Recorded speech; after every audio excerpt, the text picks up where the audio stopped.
As the years go by, birthdays can be something of a disappointment. The same old gifts. The ever-present joker. But just occasionally, there's something that shows real promise. Like the keys to Honda's eagerly awaited S2000 sports car. And an invitation to the south of France to drive it through some of the most spectacular scenery in Europe. The S2000 is actually Honda's 50th birthday present to itself, designed as a showcase sports car to highlight their reputation for innovative race-bred technology. Rear-wheel drive with 240 horsepower and a 6-speed gearbox, it's a truly mouth-watering prospect. It's on sale here in September, available in red, black or silver with a price tag of around £28,000. On paper, you get an awful lot for your money, and there is already a long queue for the 500 cars a year earmarked for our shores. But will the buyers be getting what they hope for? First impressions, it has to be said, are a tad disappointing. I'm no styling guru, but the S2000 certainly lacks the love it or loathe it individuality of Porsche's Boxster or BMW Z3.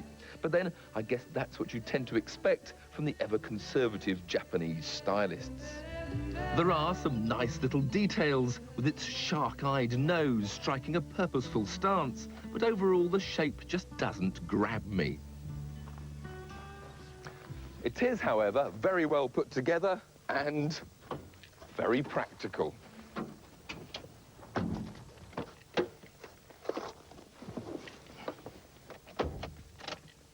The hood, once you've mastered the catches, folds back in just 10 seconds at the touch of a button. And it's time to get going.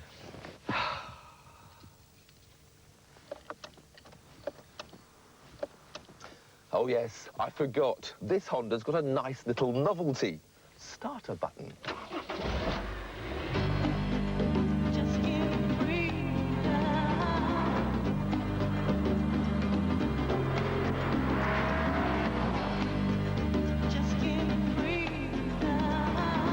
It's also got a Formula One style digital dashboard with a rather nice rising barcode rev counter and some rather iffy big numbers for your speedo. This Formula One experience is something Honda wanted out of this car as a celebration of its racing pedigree. And indeed, the driver gets all the instruments under this neat binnacle, while the passenger side gets, well, gets nothing. Even with the hood down and both windows dropped, there's very little buffeting inside the Honda with this high-sided door. It's a very comfortable driving position. Unless you open the radio cover and find its corner stabbing you in the knee. But then at least you have the option to use the dash-mounted switches neatly mirrored on the other side of the wheel by the heater controls. The S2000 is Honda's first true open sports car since the S800 ceased production back in 1971. The tiny 800cc engine was incredibly advanced with twin camshafts and a roller-bearing crank which allowed it to rev to 8,000. And the S2000 follows that high-tech tradition. The all-new 16-valve twin-cam 2-litre engine is supposed to have more power per litre than any other normally aspirated production engine. But this only feels like it's got about 140. So where's all the power? Ah, there's the power. Because, of course, this 2-litre has got Honda's infamous VTEC variable valve timing, which makes it almost two engines in one. Below about 5,800 revs, you have indeed only got about 150 horsepower. But stir that gear lever and get those revs above 6 and it just sings. The only trouble is, you use third gear VTEC for about 2 seconds and you're already doing more than 70 miles an hour.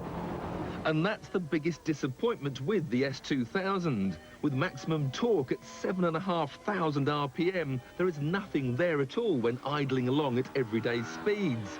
So only an empty mountain road can provide real driving thrills.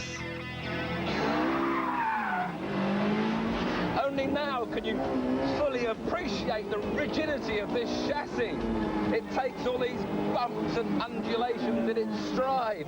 And indeed the steering feel, although light, really does give you the information you want.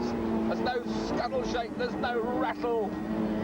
And the only gears you need are first and second. The handling is well balanced and the traction excellent. With a limited slip differential, there's no need for traction control here. This is smile on your face motoring.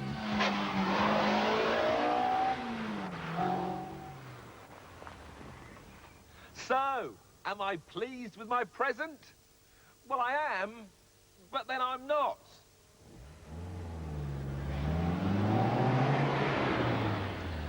If you can take the Honda S2000 somewhere where you can let it sing and dance, then it's a pretty impressive machine. But for everyday use, it just doesn't give me the sort of buzz that I need. In short, it's not quite the present I was hoping for.